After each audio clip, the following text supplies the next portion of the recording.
Hello friends, a very good morning to all of you. स्वागत है आप सभी का अपने YouTube channel OD study point में। तो दोस्तों, आज हम लोग चैप्टर 1 का टोटल सॉल्यूशन करेंगे, यानी कि चैप्टर 1 में जितने भी क्वेश्चन आपको समझाने लायक या बताने लायक रहेगा, सारे क्वेश्चन को मैं सॉल्व करवा दूंगा। तो दोस्तों, हम जो है एक क्वेश्चन को सॉल्व करवाएंगे चैप्टर 1 का। नगीन प्रकाशन कुमार मित्तल की बुक से करवा रहा हूं दोस्तों। नगीन प्रकाशन और कुमार मित्तल की बुक से टोटल जितने भी क्वेश्चन सॉल्व करवाने लायक रहेंगे, सारे क्वेश्चन को मैं सॉल्व करवाऊंगा। तो दोस्तों, बुक और प्रकाशन से नहीं मतलब है कि किस राइटर का है और किस प्रकाशन का है। दोस्तों, कॉन्सेप्ट सबके सेम होते हैं, चाहे आप किसी भी बुक से पढ़ें। तो दोस्तों, हर एक टॉपिक के कॉन्सेप्ट और अच्छी तरीके से समझिए। तो दोस्तों, कोई भी बुक हो, आप अच्छी तरीके से उसके सारे प्रश्नों को आंसर दे सकते हैं। तो दोस्तों, वीडियो स्टार्ट करने से पहले सबसे पहले वीडियो को शेयर कर दीजिए अपने दोस्तों के पास, और अभी तक हमारे चैनल ओडी स्टडी पॉइंट को सब्सक्राइब नहीं किया है तो सब्सक्राइब कर लें। बेल आइकन दबाना बिल्कुल मत भूलिएगा, जिससे हमारे लेटेस्ट आने वाली वीडियो मिलती रहे आपको सबसे पहले। तो दोस्तों, स्टार्ट करते हैं पहले क्वेश्चन से। क्वेश्चन नंबर 1 आपसे यह पूछा गया है कि तप्त निकिल चूर्ण की उपस्थिति में एथिलीन तथा हाइड्रोजन की अभिक्रिया कहलाती है। बहुविकल्पी टाइप का क्वेश्चन है दोस्तों। पहला ऑप्शन दे दिया प्रतिस्थापन अभिक्रिया, दूसरा ऑप्शन दे दिया योगात्मक अभिक्रिया, तीसरा ऑप्शन दे दिया ऊष्मीय वियोजन और चौथा ऑप्शन दे दिया ऊष्मीय अपघटन। तो बोला है एथिलीन को हाइड्रोजन से क्रिया कराने पर, एथिलीन का केमिकल फार्मूला क्या होता है? C2H4। इसको बोला है हाइड्रोजन से हम क्रिया करा रहे हैं, तो इसको आप हाइड्रोजन से जब क्रिया कराएंगे तो आपका क्या बनता है? एथेन। क्या बनता है? एथेन। एथेन बनेगा, एथेन। तो क्या हुआ? इसमें दो यौगिक आपस में जुड़कर केवल और केवल एक यौगिक बना रहे हैं, तो कौन सी अभिक्रिया होगी? योगात्मक अभिक्रिया। इस तरीके से आपका ऑप्शन नंबर सेकंड सही हो जाएगा। ओके, मैंने बताया ऐसा कि जब दो पदार्थ आपस में जुड़कर केवल एक पदार्थ बनाते हैं तो उसको योगात्मक अभिक्रिया बोलते हैं। इस तरीके से आपका ऑप्शन नंबर सेकंड सही हो जाएगा। क्वेश्चन नंबर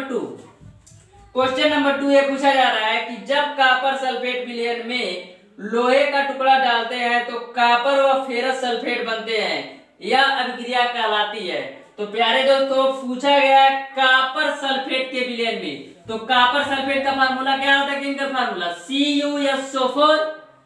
कॉपर सल्फेट का रासायनिक सूत्र CuSO4 होता है। इसमें बोला जा रहा है Fe का टुकड़ा डालने पर क्या बनता है? तो प्यारे बच्चों, मैंने बताया था कि जब CuSO4 प्लस का Fe, तो इसमें जो Fe होता है Cu को रिप्लेस कर देता है, यानी Cu को विस्थापित कर देता है। बोलता है Cu तू जा, मैं अब SO4 को संभालता हूं, यानी क्या हो जाएगा? FeSO4 प्लस का Cu, यानी कौन सी अभिक्रिया हुई? प्रतिस्थापन। क्यों? क्योंकि Fe जो है Cu को प्रतिस्थापित कर दे रहा है। इस तरीके से आपका ऑप्शन नंबर पहला सही हो जाएगा। क्वेश्चन नंबर 3 समझिएगा दोस्तों। अमोनियम क्लोराइड को गर्म करने पर NH3O HCl बनता है। अमोनियम क्लोराइड यानी NaH4Cl, ये अमोनियम क्लोराइड का रासायनिक सूत्र है। NaH4Cl को एक गर्म कर रहे हैं तो इनका बन रहा है NH3 और प्लस का HCl। ओके, यहां तक तो आप समझ गए होंगे। अमोनियम क्लोराइड को मैंने गर्म किया तो NH3 और HCl बन रहा है। फिर आगे देखिए क्या बोला जा रहा है, जो ठंडा करने पर पुनः अमोनियम क्लोराइड बन जाता है, यानी पुनः ठंडा करने पर अमोनियम क्लोराइड बन जाता है, यानी NH3 प्लस का HCl ठंडा करने पर क्या बन जाता है? Ammonium chloride. तो प्यारे बच्चों, मैंने बताया था कि कोई भी रासायनिक अभिक्रिया जो दोनों दिशाओं में चलती है, यानी आगे भी चलती हो और पीछे भी चलती हो, तो उसको हम क्या बोलते हैं? उत्क्रमणीय अभिक्रिया। लेकिन जो ऑप्शन आपका है, पहला दे दिया प्रतिस्थापन अभिक्रिया, दूसरा ऑप्शन दे दिया योगात्मक अभिक्रिया, तीसरा उसमी वियोजन और चौथा दे दिया उसमी अपघटन, लेकिन उत्क्रमणीय अभिक्रिया है। तो आपका ऑप्शन में उत्क्रमणीय अभिक्रिया नहीं दिया है, तो कौन सा ऑप्शन टिक करेंगे? तो प्यारे बच्चों, मैंने बताया था कि जो आपका उसमी वियोजन होता है उसमें उत्क्रमणीय अभिक्रिया पर आपका उसमें वियोजन होता है, तो आपका उसमें वियोजन तो दिया ही है ना, तो इस तरीके से आपका ऑप्शन नंबर 3 सही हो जाएगा। ओके, ऑप्शन नंबर 3 सही इसलिए होगा, एक बार और समझिएगा। जैसे कि आपको तो ये पता है कि जब कोई भी रासायनिक अभिक्रिया दोनों दिशाओं में होती है, जैसे अग्र और पश्च यानी दोनों दिशाओं में होती है, तो उसे उत्क्रमणीय अभिक्रिया बोलते हैं। लेकिन मैंने ये भी बताया था कि उसमें वियोजन में उत्क्रमणीय अभिक्रिया पर काम होता है, तो यहाँ पर आपका उत्क्रमणीय अभिक्रिया नहीं दिया है लेकिन उसमें वियोजन दिया है, तो इस तरीके से उत्क्रमणीय अभिक्रिया का हम यूज उसमें वियोजन में करते हैं। इस तरीके से आपका ऑप्शन नंबर सी यानी ऑप्शन नंबर 3 सही हो जाएगा। क्वेश्चन नंबर 4 बोला है निम्नलिखित कौन सी अभिक्रिया उत्क्रमणीय नहीं है? तो चारों ऑप्शन को दोस्तों आप देखेंगे तो 3 ऑप्शन में जो तीर का सिंबल है कुछ इस प्रकार से है, पहले में भी और दूसरे में भी और तीसरे में भी तीर का सिंबल इस प्रकार से है, लेकिन अगर आप चौथे को देखेंगे तो इस प्रकार से सिंबल है। तो पूछा है कौन उत्क्रमणीय अभिक्रिया नहीं है? तो अभी जस्ट पहले मैंने बताया उत्क्रमणीय अभिक्रिया दोनों दिशाओं में चलती है, तो उत्क्रमणीय अभिक्रिया का सिंबल क्या होता है? इस प्रकार से, यानी 3 सिंबल तो सेम है, तो कौन उत्क्रमणीय अभिक्रिया नहीं होगा? यानी ऑप्शन नंबर 4 सही हो जाएगा। Okay, question number 5। Question number 5, निम्न में उभय अपघटन अभिक्रिया है। तो ऑप्शन ए आपका है PCl5 प्लस का Cl2 करते, PCl3 प्लस का Cl2 करते तो PCl5 बनता है। Zn प्लस H2SO4 क्रिया कराते हैं तो ZnSO4 प्लस का H2 बनता है। ऑप्शन तीसरा दिया है NH4Cl को गर्म किया जाता है तो NH3 प्लस HCl बनता है। और चौथा आपको दे दिया है BaCl2 प्लस Na2SO4, तो आपका रासायनिक अभिक्रिया कराने पर BaSO4 प्लस 2 NaCl बनता है। तो प्यारे बच्चों, मैंने बताया था जो उभय अपघटन अभिक्रिया होता है उसमें दो दोस्तों की अदला बदली होती है। जैसे दो दोस्तों का सेंस क्या है, जैसे AB है प्लस का CD है, तो AB दो दोस्त है और C और D दो दोस्त है, तो ये क्या करते हैं, कहता है A कहता है मैं D के साथ चला जाता हूं तो AD बना लेता हूं, और B कहता है मैं C के साथ चला जाता हूं तो BC बना लेता हूं। तो इस तरीके से अगर चारों ऑप्शन को आप पढ़ते हैं तो ऑप्शन नंबर डी में ऐसा प्रतीत होता है, ऐसा दिखाया गया है कि वह उभय अपघटन अभिक्रिया है। क्यों? क्योंकि इसमें दो यौगिकों का अदला बदली हो रही है। इस तरीके से आप क्वेश्चन नंबर 5 का आंसर ऑप्शन नंबर 4 सही हो जाएगा। अब दोस्तों देखते हैं क्वेश्चन नंबर 6। क्वेश्चन नंबर 6 है कि निम्न में से कौन सी उभय अपघटन अभिक्रिया नहीं है? तो उभय अपघटन अभिक्रिया नहीं है, तो आप देखेंगे क्वेश्चन नंबर 2, क्वेश्चन नंबर 3 और क्वेश्चन नंबर 4, ये तीनों उभय अपघटन अभिक्रिया है। क्यों उभय अपघटन अभिक्रिया? इसलिए है क्योंकि इसमें दो यौगिकों या दो तत्वों की आपस में साझेदारी हो रही है, जबकि जो पहला आपका ऑप्शन है इसमें केवल एक यौगिक को दो भागों में तोड़ा गया है, इसलिए कौन सा उभय अपघटन अभिक्रिया नहीं होगी, यानी ऑप्शन नंबर पहला आपका सही हो जाएगा। क्वेश्चन नंबर 7, CuSO4 विलयन में Zn का टुकड़ा डालने पर विलयन रंगहीन हो जाता है, यह अभिक्रिया कहलाती है। बोला है CuSO4 विलयन में Zn का टुकड़ा डालते हैं तो जो आपका विलयन होता है रंगहीन हो जाता है, यानी Zn जो है Cu को विस्थापित कर देगा, तो ZnSO4 प्लस का Cu। इसमें 4 ऑप्शन आपको दे दिए हैं। पहला ऑप्शन दे दिया आपका अपघटन, दूसरा वियोजन, तीसरा प्रतिस्थापन और चौथा योग। तो प्यारे बच्चों, मैंने बताया था कि जब कोई भी तत्व किसी भी तत्व को प्रतिस्थापित कर दे, कोई भी तत्व किसी भी तत्व को विस्थापित कर दे या प्रतिस्थापित कर दे, तो उसको हम बोलते हैं विस्थापन अभिक्रिया। तो इस तरीके से आपके ऑप्शन के अनुसार ऑप्शन नंबर तीसरा इसका सही हो जाएगा। क्वेश्चन नंबर 8, क्वेश्चन नंबर 8 बोला है निम्न में से उष्माशोषी अभिक्रिया है। ऑप्शन ए PCl5 से आपका PCl3 प्लस का Cl2 बनता है। Option B H plus O2 के SO2 बनता है। ऑप्शन तीसरा आपका 2H2 प्लस O2 से 2H2O बनता है। और ऑप्शन डी जो है C धन O2 से CO2 बनता है। तो क्या पूछा गया है? उष्माशोषी अभिक्रिया। तो मैंने जब आपको उष्माक्षेपी और उष्माशोषी अभिक्रिया पढ़ाया था तो उष्माशोषी में मैंने एक एग्जाम्पल ही आपको बताया था। PCl5 का मैंने एग्जाम्पल ही बताया था कि जब आप PCl5 को आप विखंडित करते हैं तो आपका क्या बनता है? PCl3 प्लस का Cl2। तो इस कंडीशन में दोस्तों आपको उष्मा की आवश्यकता होती है। किसकी? उष्मा की आवश्यकता होती है, तभी आपका जो PCl5 होता है PCl3 और PCl2 में टूटता है। तो इस तरीके से उष्माशोषी कौन सा हो जाएगा? पहला, यानी आपका ऑप्शन नंबर पहला सही हो जाएगा। अब देखते हैं दोस्तों अति लघुत्तरीय प्रश्न। पहला क्वेश्चन आपको दोस्तों रासायनिक समीकरणों को संतुलित करना है। तो आपका पहले क्वेश्चन का पहला देखते हैं। ओके, पहला आपसे दिया है कि BaCl2 प्लस का H2SO4 को रासायनिक अभिक्रिया एक कराते हैं तो प्राप्त इनको होता है BaSO4 प्लस का HCl। तो इस रासायनिक अभिक्रिया को आपको संतुलित कराना है। तो समझिएगा ध्यान से, देखिए यहाँ पर बेरिलियम एक है और यहाँ पर भी एक है, यानी Ba तो आपका कंप्लीट है। ओके, अब देखिए Cl2 है लेकिन यहाँ पर केवल एक Cl है। अगर मेरे प्यारे बच्चों यहाँ पर मैं 2 बढ़ा देता हूँ, ध्यान से समझते जाइएगा। अब क्रिया कराते हैं तो Ba आपका क्लियर है, यानी बैलेंस है दोनों साइड।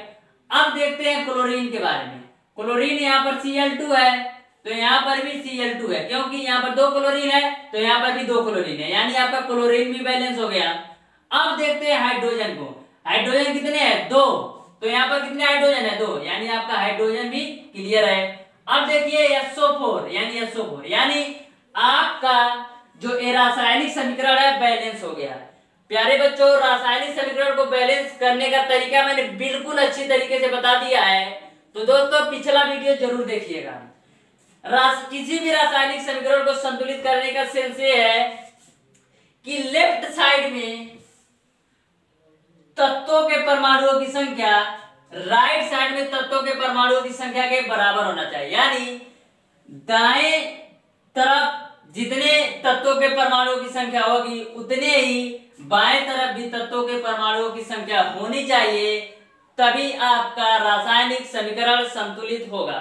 तो देखते हैं दोस्तों इसका क्वेश्चन नंबर 2, उसको कैसे संतुलित करना है। 2 आपसे पूछा है कि NaOH प्लस H2SO4 ये रासायनिक अभिक्रिया कराते हैं तो Na2SO4 प्लस का प्राप्त होता है H2O। ओके, अब इसको संतुलित करना है तो सबसे पहले हम सोडियम को ले लेते हैं। तो यहाँ पर देख रहे हैं सोडियम 1 है लेकिन यहाँ पर सोडियम 2 है, तो सबसे पहले यहाँ पर आप 2 बढ़ा दीजिए तो सोडियम आपका बैलेंस हो गया। ओके, अब देखिएगा ऑक्सीजन की हम बात करते हैं तो ऑक्सीजन यहाँ पर 1 है, 2 यानी 2 ऑक्सीजन यहाँ पर है, यहाँ पर केवल 1 ऑक्सीजन है। तो ओके, तो ऑक्सीजन को बैलेंस करने के लिए क्या करेंगे? यहाँ पर मैंने 2 बढ़ा दिया। ओके, यानी आपका ऑक्सीजन भी बैलेंस हो गया। अब बात करते हैं हाइड्रोजन के बारे में। तो हाइड्रोजन 2 यहाँ से और 2 यहाँ से, 4 हाइड्रोजन। तो यहाँ पर भी देख लीजिए 2 दूना 4 हाइड्रोजन, यानी आपका हाइड्रोजन भी जो है बैलेंस है। अब किसका बात होगा? SO4 का। यहाँ पर भी एक SO4 है और यहाँ पर भी एक SO4 है, यानी आपका जो रासायनिक समीकरण है बैलेंस हो गया। तो इस प्रकार से मेरे प्यारे बच्चों ध्यान से एक एक एलिमेंट को, एक एक तत्व को लीजिएगा और बैलेंस करते जाइएगा। ओके, क्वेश्चन नंबर 3 को समझिएगा। पूछा है कि HNO3 ओके, प्लस का CaOH का ट्वाइस, अब रासायनिक अभिक्रिया कराने पर आपका बनता है CaNO3 का ट्वाइस प्लस का H2O। तो इसको बैलेंस करना है आपको। यहां पर देखिए हाइड्रोजन की मात्रा 1 और यहां से 2 प्राप्त हो गया, यानी 3 हाइड्रोजन है। और यहां पर कितने हाइड्रोजन है? केवल और केवल 2। इस साइड में, लेफ्ट साइड में आपके 2 और एक 3 हाइड्रोजन है, और राइट साइड में केवल 2 हाइड्रोजन है। तो इसको संतुलित करने के लिए क्या करेंगे? यहां पर अगर हम मान लीजिए 2 बढ़ा देते हैं, यहां पर हम 2H2 कर देते हैं, प्लस का 2H2O ओके, प्लस का 2H2O कर देते हैं, तो यहां पर 4 हाइड्रोजन हो जाता है। और यहां पर कितना? 2 1 3 ही हाइड्रोजन हो जाता है। यहां पर भी अगर आप 2 ले लेते हैं तो देखिएगा 2 हाइड्रोजन यहां से और 2 हाइड्रोजन यहां से, 4 हाइड्रोजन लेफ्ट साइड में और 4 हाइड्रोजन राइट साइड में, यानी हाइड्रोजन जो है आपका बैलेंस हो गया। अब हम बात करते हैं नाइट्रोजन के बारे में, NO3 के बारे में। तो यहाँ पर 2NO3 है और यहाँ पर कितना NO3 है? 2NO3, यानी आपका जो NO3 है वो भी आपका बैलेंस हो गया। अब हम बात करते हैं कैल्शियम के बारे में। कैल्शियम यहाँ पर 1 है, तो यहाँ पर भी कैल्शियम 1 है, यानी आपका कैल्शियम भी बैलेंस है। अब हमको बात करना है ऑक्सीजन के बारे में, क्योंकि हाइड्रोजन के बारे में तो पहले मैंने बात कर लिया। तो यहाँ पर भी ऑक्सीजन 2 है और यहाँ पर भी ऑक्सीजन 2 है, यानी आपका ऑक्सीजन भी बैलेंस हो गया। तो इस प्रकार से आप किसी भी रासायनिक समीकरण को बैलेंस कर सकते हैं। देखते हैं चौथा क्वेश्चन आपका है H2 धन Cl2 आपका बन जा रहा है HCl। तो सबसे पहले हाइड्रोजन यहाँ पर 2 है और यहाँ पर हाइड्रोजन कितना है? 1 है, यानी अगर यहाँ पर मैं 2 बढ़ा देता हूं तो 2 हाइड्रोजन यहाँ पर भी हो जाते हैं, 2 हाइड्रोजन यहाँ पर भी, यानी जो आपका हाइड्रोजन है वो बैलेंस हो गया। अब बात करते हैं Cl2 के बारे में, क्लोरीन के बारे में। क्लोरीन यहाँ पर 2 है और यहाँ पर भी क्लोरीन 2 है, यानी आपका क्लोरीन भी बैलेंस हो गया। इस तरीके से ये आपका रासायनिक समीकरण बैलेंस हो गया। देखते हैं क्वेश्चन नंबर 5। बोला है CaOH का ट्वाइस प्लस का दिया है CO2। तो रासायनिक अभिक्रिया जब कराई जाती है तो आपका बनता है CaCO3 प्लस का आपका बनता है H2O। तो इसको आपको चेक करना है कि ये जो आपकी रासायनिक अभिक्रिया है संतुलित है या नहीं। तो आइए देखते हैं। पहला आपका कैल्शियम है, तो यहाँ पर एक कैल्शियम है और यहाँ पर भी एक कैल्शियम है, यानी लेफ्ट साइड में भी एक कैल्शियम और राइट साइड में भी एक कैल्शियम है, यानी कैल्शियम तो बैलेंस है। ओके, अब बात करते हैं ऑक्सीजन के बारे में। ऑक्सीजन यहाँ पर 2 और 2 4, यानी लेफ्ट साइड में ऑक्सीजन 4 है, तो राइट साइड में देखिए 3 और 1 4, यानी ऑक्सीजन भी आपका बैलेंस है। अब बात करते हैं हाइड्रोजन के बारे में। हाइड्रोजन यहाँ पर 2 है और यहाँ पर भी हाइड्रोजन 2 है, यानी हाइड्रोजन भी आपका बैलेंस है। अब बात करते हैं कार्बन के बारे में। कार्बन यहाँ पर 1 है और यहाँ पर कार्बन कितना है? 1 है, यानी कार्बन भी 1 है।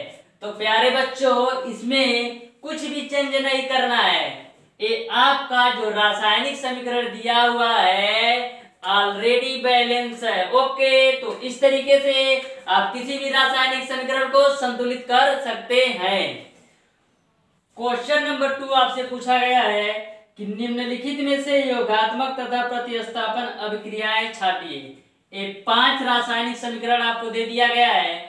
पूछा गया है कि निम्नलिखित में से आपको योगात्मक तथा प्रतिस्थापन अभिक्रियाएं छाटना है कि कौन सी रासायनिक अभिक्रिया योगात्मक अभिक्रिया है और कौन सी रासायनिक अभिक्रिया प्रतिस्थापन अभिक्रिया है। तो आइए समझते हैं।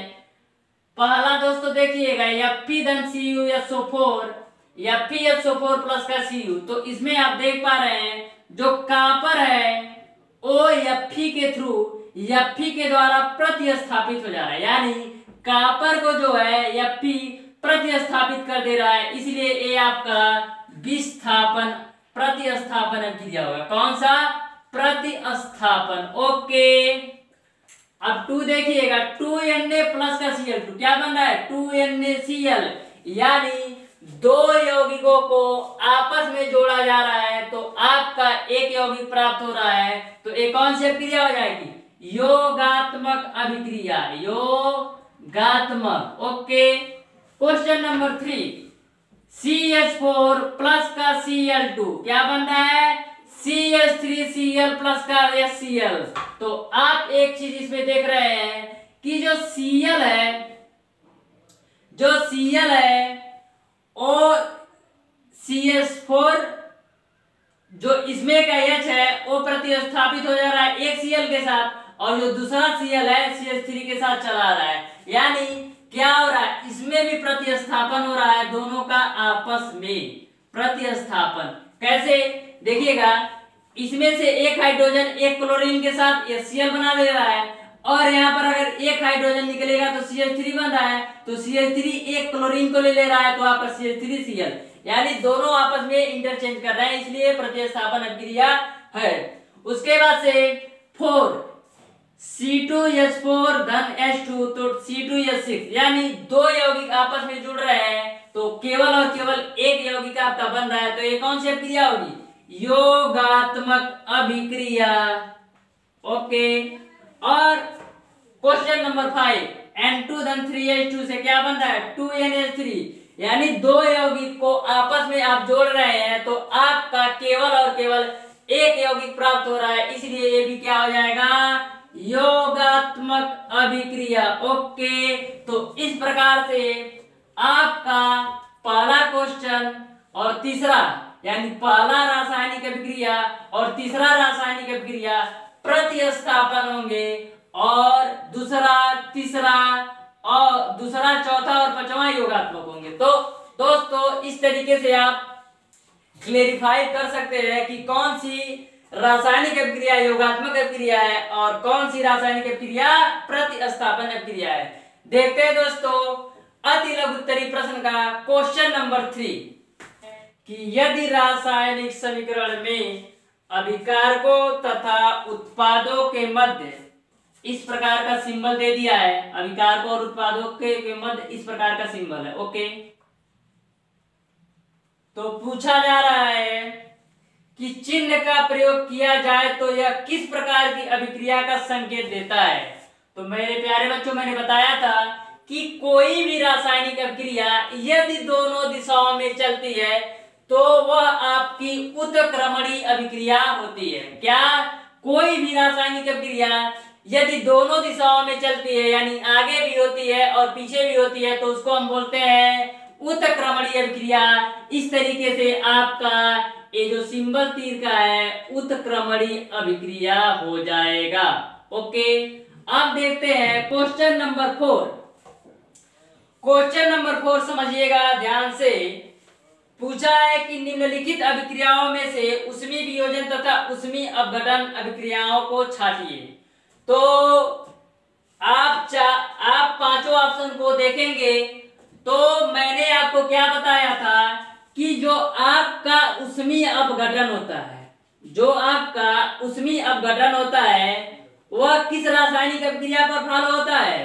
जो आपका ऊष्मीय अपघटन होता है अनुत्क्रमणीय अभिक्रिया पर फॉलो होता है, यानी अनुत्क्रमणीय अभिक्रिया पर कार्य करता है।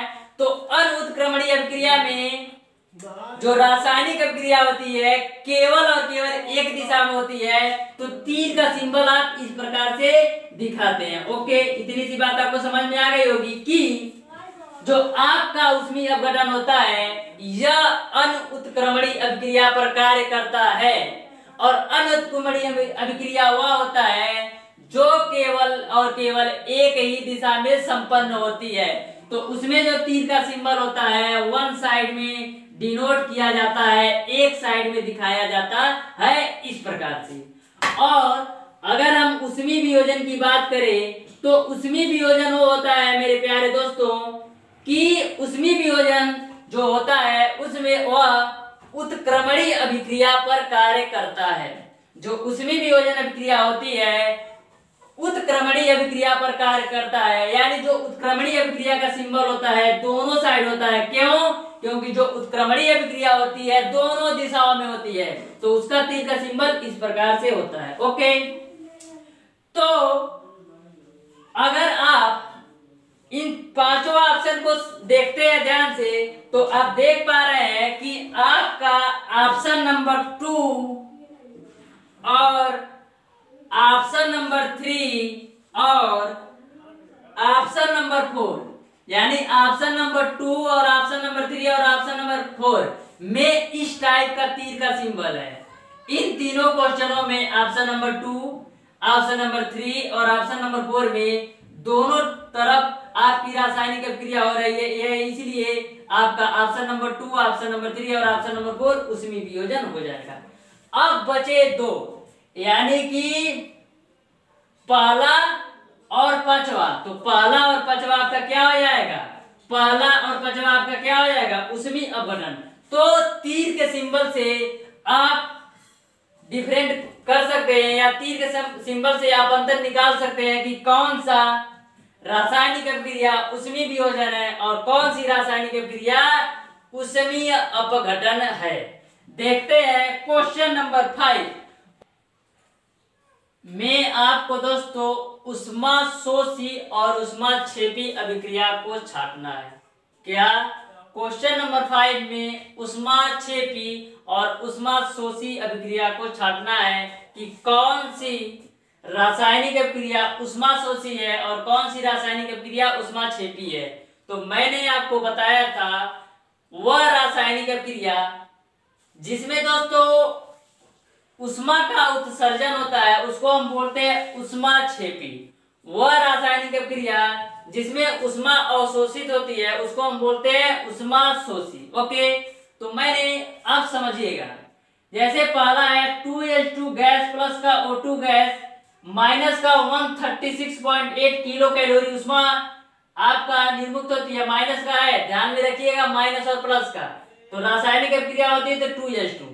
अब इसी रासायनिक समीकरण को दोस्तों अगर आप सही ढंग से लिखेंगे 2H2 gas plus O2 gas तो इधर है माइनस में, लेकिन जब 136.8 किलो कैलोरी इस रासायनिक इस तीर के सिंबल के उस पार जाएगा तो किस में होगा? प्लस में।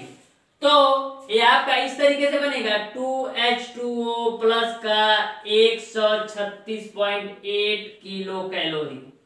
तो क्या हो रहा है इसमें? आप देख रहे हैं कि जो आपकी उष्मा है निर्मुक्त हो रही है, यानी बाहर निकल रही है, यानी कि हमको हाइड्रोजन और ऑक्सीजन को मिलाकर जल बनाने में इतनी उष्मा निर्मुक्त हो रही है, बाहर निकल रही है, तो यह कौन सी अभिक्रिया हो जाएगी? उष्माक्षेपी। कौन सी? उष्माक्षेपी। ओके, यहाँ तक तो आप समझ गए होंगे। देखिएगा क्वेश्चन नंबर 2, N2 गैस है प्लस का H2 गैस है, जब रासायनिक अभिक्रिया होती है तो 2NO माइनस का 42 किलो कैलोरी। तो जब इस रासायनिक अभिक्रिया को आप सही ढंग से करेंगे, सही ढंग से करने का सेंस ये है कि अगर आपका इधर उष्मा का मान माइनस में है तो उधर आपको कर लीजिए प्लस में हो जाएगा। अब इसमें इधर माइनस में दिया है तो हमको लेना है प्लस में, तो इधर कर लेंगे तो क्या होगा? N2 गैस प्लस का H2 गैस, फिर ये जो उष्मा है इधर ले लीजिए तो प्लस में हो जाएगा 42 kilo calorie. Kilo calorie. Okay, अब आपकी रासायनिक अभिक्रिया इस प्रकार से हो गई, यानी कि हमको N2 और H2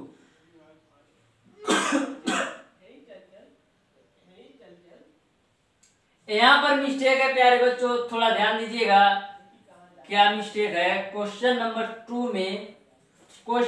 2 में मिस्टेक ये है कि आपका N2 धन O2 होगा, ये O2 है, सॉरी फॉर मिस्टेक, O2 है। ओके, तो यहाँ पर O2 हो जाएगा, तो इस प्रकार से यहाँ पर O2 हो जाएगा। ओके, तो O2।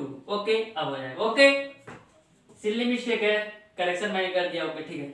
तो इसमें क्या हो रहा है कि N2 और O2 दो तत्व आपस में मिलकर 2NO बना रहे हैं, लेकिन N2 धन O2 से रासायनिक अभिक्रिया से हमको 2NO बनाने में इतनी उष्मा यानी 42 किलो कैलोरी उष्मा अवशोषित की जा रही है। यानी कि N2 और O2 से 2NO बनाने में 42 किलो कैलोरी उष्मा अवशोषित की जा रही है। तो उष्मा जब अवशोषित की जाती है तो कौन सी अभिक्रिया होती है? उष्मा शोषी। क्या? उष्मा शोषी। ओके, अब देखिएगा 3, क्वेश्चन नंबर 3 है कि कार्बन का ग्रेफाइट ग्रुप लिया गया प्लस का O2 गैस, तो CO2 प्लस का 94.0 किलो कैलोरी। यानी कि कार्बन और ऑक्सीजन को लेकर हमको कार्बन डाइऑक्साइड बनाने में 94 किलो कैलोरी उष्मा निर्मुक्त हो रही है, यानी बाहर निकल रही है। कार्बन और ऑक्सीजन का उपयोग करके यदि हम कार्बन डाइऑक्साइड बनाते हैं तो उस कंडीशन में 94 किलो कैलोरी उष्मा बाहर निकल रही है। तो उष्मा जब बाहर निकलती है तो उसको क्या बोलते हैं? उष्मा क्षेपी। ओके, अब बात करते हैं ऑप्शन नंबर 4 का, यानी क्वेश्चन नंबर 4 का। कार्बन सॉलिड के रूप में है, प्लस का H2O, ग्रेफाइट 131.4 किलो जूल उष्मा अवशोषित की जा रही है। अवशोषित इसलिए की जा रही है क्योंकि आपका कार्बन और H2O लेकर के आप कार्बन मोनोऑक्साइड प्लस H2 बनाते हैं तो इतनी उष्मा अवशोषित कर ली जा रही है। 131.4 किलो जूल उष्मा अवशोषित कर ली जा रही है। तो उष्मा जब अवशोषित होती है तो क्या होता है? उष्मा शोषी। क्या? उष्मा शोषी। तो इस प्रकार से आपका पहला और तीसरा क्या होगा? पहला और तीसरा आपका होगा उष्मा क्षेपी, और आपका दूसरा और चौथा आपका होगा उष्मा शोषी। ओके, इस प्रकार से आपका अतिलघु प्रश्न पूरी तरह से कंप्लीट हो गया।